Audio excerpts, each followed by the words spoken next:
Olá, estimados irmãos, em nome do nosso amado e Salvador Jesus, vamos dar continuidade ao estudo dessa terceira lição, o título Queremos Ver a Jesus. E nessa segunda-feira vamos estudar o título O Anseio do Mundo.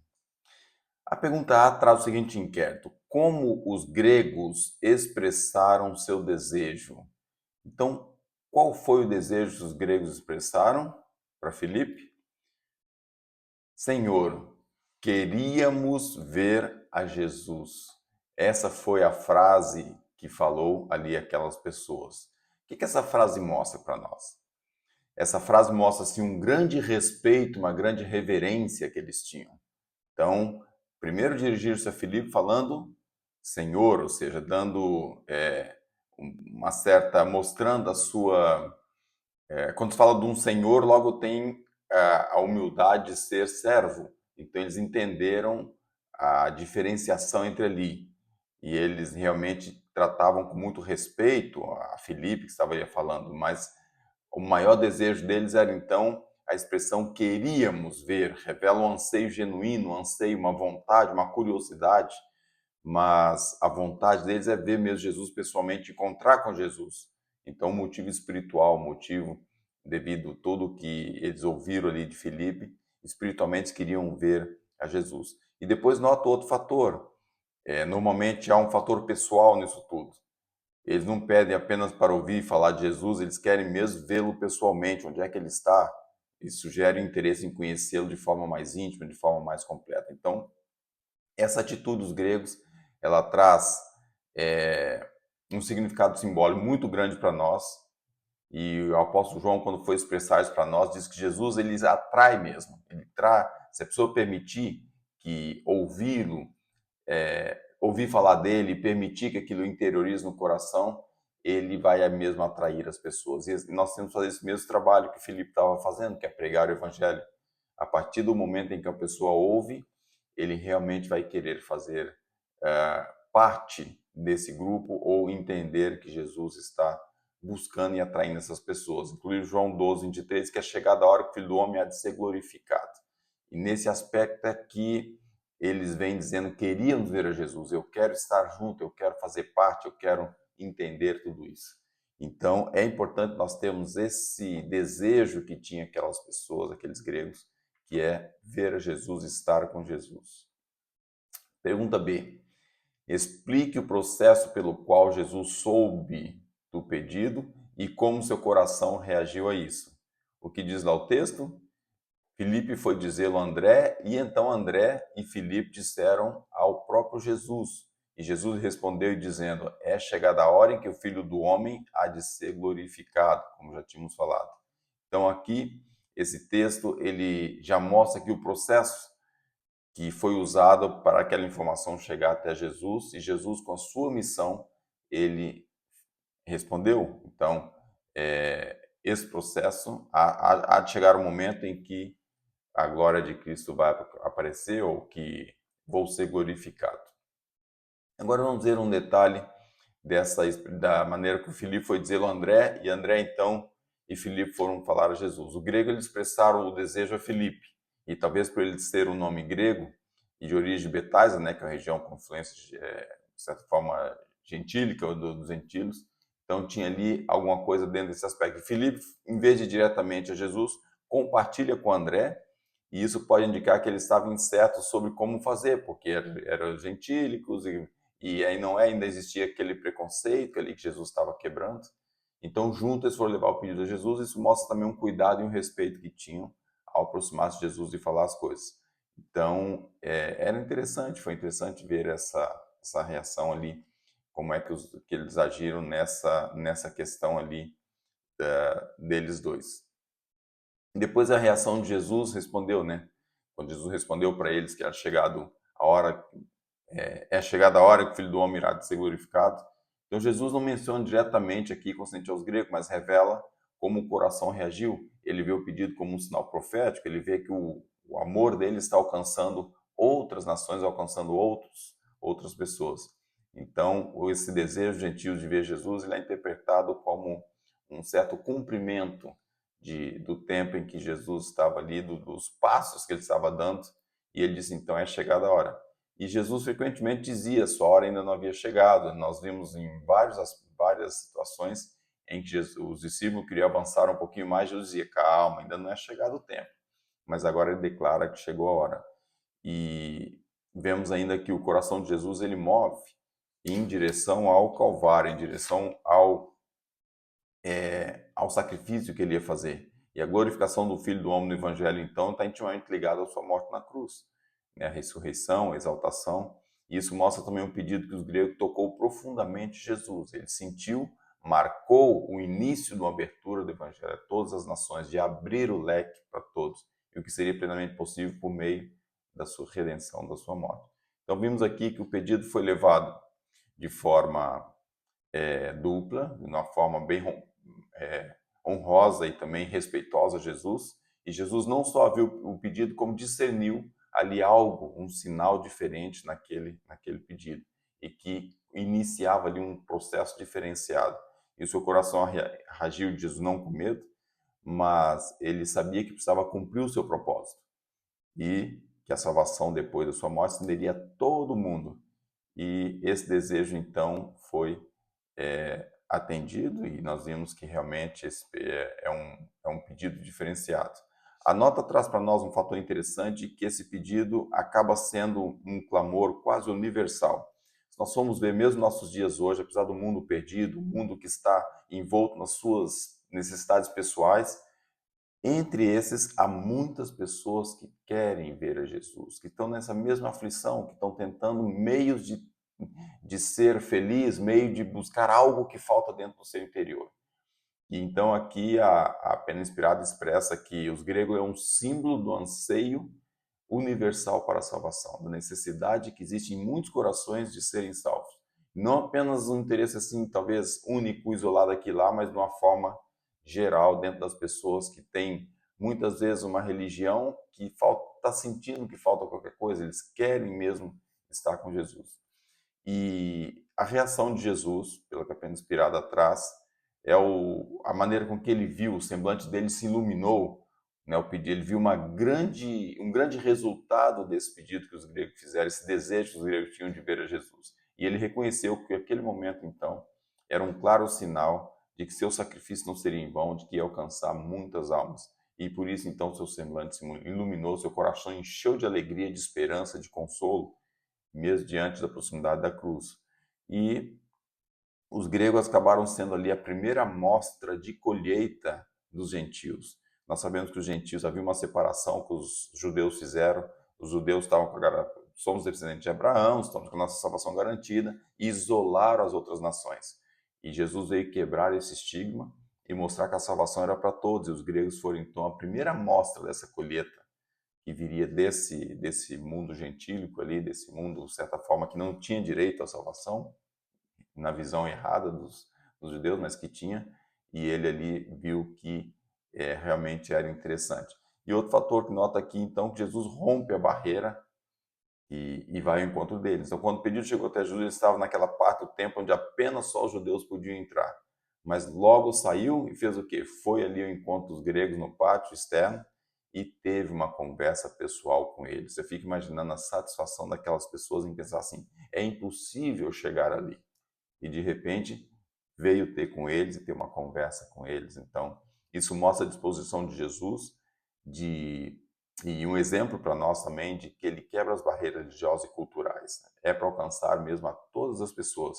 Ele saiu daquele lugar reservado que era só para os judeus e foi até o átrio que ficavam as pessoas gentílicas, as pessoas que não tinham direito a estar naquele lugar, onde os estrangeiros podiam estar. E esse gesto tem um profundo simbolismo. Jesus é o Salvador de todas as pessoas, ele mesmo torna o elo ou a ligação entre Deus e todas as nações, não importando se há restrição, se há rituais, independente do que for. Então Jesus, ele leva o seu amor e através do seu amor ele vai atrair essas pessoas a ele. Então os pedidos gregos foi muito mais que uma solicitação pessoal dos gregos, foi um marco profético ali naquele tempo de Jesus. Jesus viu naquele momento o fruto da sua missão e um futuro que ia gerar ali muitas conversões em outros locais e até no mundo inteiro, além daquele Israel, além do povo judeu. E ele respondeu com muita alegria, com o semblante iluminado, com aqueles... Chegou a hora, ou seja, realmente minha missão está começando e vai ter resultado. E eu penso que da mesma forma que os gregos tiveram aquela capacidade, aquele desejo, aquele ensejo, entendeu e queria ver Jesus, o mundo clama silencioso. Quantas vezes nós chegamos ao pé de alguém ou perto de alguém, começamos a falar de Jesus e aquela pessoa parece que estava ali sedenta, querendo ouvir, e isso é algo maravilhoso. Nós devemos lembrar que nós também temos que quebrar barreira, também temos que chegar ao coração humano, também temos que chegar até essas pessoas para poder fazer o trabalho missionário e encontrar esses tais gregos que estão por aí também querendo ver Jesus e não sabem o caminho. É muito importante nós lembrarmos sempre, nunca doutrinar uma pessoa que vem buscar auxílio. Nós devemos levar Jesus às pessoas, transmitir às pessoas tudo que nós sabemos sobre a graça. Se nós conseguirmos levar a pessoa o que é a graça, tudo o resto a pessoa vai aceitar. Esquece sábado, esquece roupa, esquece alimentação, esquece regime alimentar, esquece tudo. Devemos ser cristocêntrico, levar as pessoas a Jesus.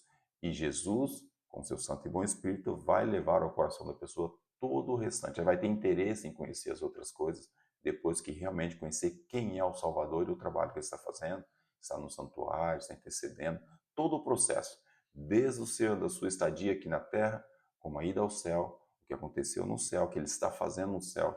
As pessoas não têm noção disso. Infelizmente, nós somos privilegiados nesse conhecimento e devemos passar isso a outras pessoas. Vamos então à pergunta C. Ela traz: como a terna consideração de Cristo em alcançar aqueles estranhos deve nos motivar? Então, é mais ou menos dentro do conceito que eu já ia dizendo, né? Saí pelos caminhos e valados e força-os a entrar para que a minha casa esteja cheia. Lança o teu pão sobre as águas. Fale para as pessoas. Não busque resultado, apenas fale às pessoas e depois de muitos dias já acharás. Reparta ainda até com 8, porque não sabe se haverá que mal haverá na terra. Nós vemos que Jesus fez um trabalho extraordinário. O trabalho de Jesus foi uma coisa impressionante. 3 anos e meio de trabalho fenomenal. E quem foi que colheu os resultados? Foram os discípulos depois. Então nós temos que fazer um trabalho independente do resultado visível que estamos tendo. Mas Cristo, ao sair ali com aqueles gregos, conforme a pergunta foi feita, ele revelou um coração missionário, um coração compassivo, um coração que não tinha preconceito nenhum, e ele foi então ao encontro daqueles que estavam lá fora. E o que pede para nós, então, é a urgência dessa mesma missão que Jesus falou, né? Jesus chama ir além dos círculos religiosos, além dos círculos sociais, além do círculo familiar, buscando ativamente todos que necessitam desse conhecimento de Jesus. E a palavra força, os que no grego, no sentido de persuadir com urgência, com amor, com dedicação, não apenas passivo, mas sermos proativos e, de certa forma, até persistente, se for preciso, mas sempre com compassividade, sempre com amor, com muita dedicação, cuidando nas palavras que usa. E a palavra motivação é chamada aqui, sim, motivo para ação, mas muito mais do que motivação, devemos ser disciplinados, porque se depender só de motivação, muitas vezes nós não estamos motivados a trabalhar. Nós devemos ser disciplinados e lembrar da necessidade do trabalho e ir fazê-lo. E depois, então, com a graça de Cristo, buscar motivação para isso. O objetivo que Jesus tem ali, nas suas palavras, que traz para a nossa lição, é para que a minha casa se encha. É nós olhar para a igreja e pensar assim, poxa vida, passou um ano inteiro, cadê uma alma nova aqui dentro da igreja? Um membro novo dentro da igreja? Então isso para nós é um puxão de orelha muito grande. E devemos trabalhar então com zelo e lembrar da inclusão necessária que é preciso para o trabalho ser bem realizado. E depois o Eclesiastes vem trazendo a generosidade da missão. O pão simboliza o quê? Nossas ações, nosso recurso, nosso testemunho, nosso falar a outras pessoas, aquilo o que eu sou para os meus vizinhos, meus parentes, para a pessoa que trabalha comigo, tudo isso é lançar o pão. Muitas vezes não é só o falar, falar, falar. Aquilo que eles veem que eu sou, principalmente numa situação adversa, onde o meu comportamento mostra Jesus. Então é muito importante. E o lançar o pão sobre as águas é a fé. Nós devemos fazer o nosso trabalho e ter fé, que ficou lançado e que Jesus, depois, o Santo Espírito vai trabalhar com essas pessoas. E quando se fala ali repartir com 7 até com 8, é um desafio, porque temos que ser muito generosos. Muitas vezes, e a generosidade que eu estou falando aqui não é recurso financeiro, que também é importante. A generosidade do dom, do algo mais precioso que nós temos, que chama-se tempo. Hoje nós estamos ocupados, ocupadíssimos. E quando estamos ocupados, a tela nos ocupa. É uma realidade, infelizmente devemos ter noção disso. E devemos ser generosos ao extremo com o tempo. Realmente, o tempo que nós dispomos para trabalhar para Cristo é uma bênção para nós. E devemos fazer isso hoje porque é necessário, é mesmo necessário. Se nós fizermos isso, pode estar salvando alguém que não terá outra oportunidade. Então, de forma prática, vamos ver aqui numa forma generalizada, ir ao encontro estranho, ir ao encontro daqueles que são excluídos, como Jesus saiu do átrio, foi até ter com eles, agir com uma certa urgência, com paixão, com amor, diante dessas pessoas, tendo uma certa disciplina de trabalho missionário, sempre motivado pela ação de Jesus, pelo que ele fez. Então, essa motivação é importante, né? Sem esperar que as pessoas venham até nós. Investir com muita fé, é necessário também investir com fé. E depois a generosidade, né? Ser aberto, repartir com as pessoas tudo que você conhece. Você vai na escola sabatina, pega uma lição como essa, termina de estudar, sai da escola sabatina no sábado de manhã e fica muito feliz. E pensa assim, nossa, realmente eu estou contente com as lições que eu tive aqui. Pega nisso e transmite a outra pessoa. Então, é necessário fazer esse trabalho para que possamos realmente trabalhar com um método simples, um método racional, um método ser fiel a Deus, ter um método que realmente vai alcançar o coração das pessoas. Vamos lançar o pão sobre as águas e depois, muitos dias, nós vamos achar, vamos ser missionários, vamos ser sensíveis, vamos ser práticos espiritualmente, vamos ser firmes naquilo que é divino, ou seja, nós não podemos ceder para alcançar pessoas, nós temos que manter o padrão divino, nós lembrar que o Espírito Santo tem que estar em nosso coração para que possamos, não, os mandamentos de Deus têm que ser seguidos na prática e a partir daí então nós conseguimos alcançar essas pessoas. Então que Deus nos ajude, que essa frase que eles falaram, queremos ver a Jesus, que possa estar em nosso coração. Eu quero ver a Jesus. E ao ver a Jesus, eu vou querer transmitir aos outros aquilo que eu vi em Jesus. Que essa lição possa realmente tocar em nosso coração o desejo de fazer parte desses que estão ansiando conhecer, ou aqui diz, né, o anseio do mundo, que possa ser também o meu anseio, ver a Jesus e transmitir Jesus a outras pessoas. Esse é meu sincero desejo para mim e todos nesse dia, nessa manhã. Amém.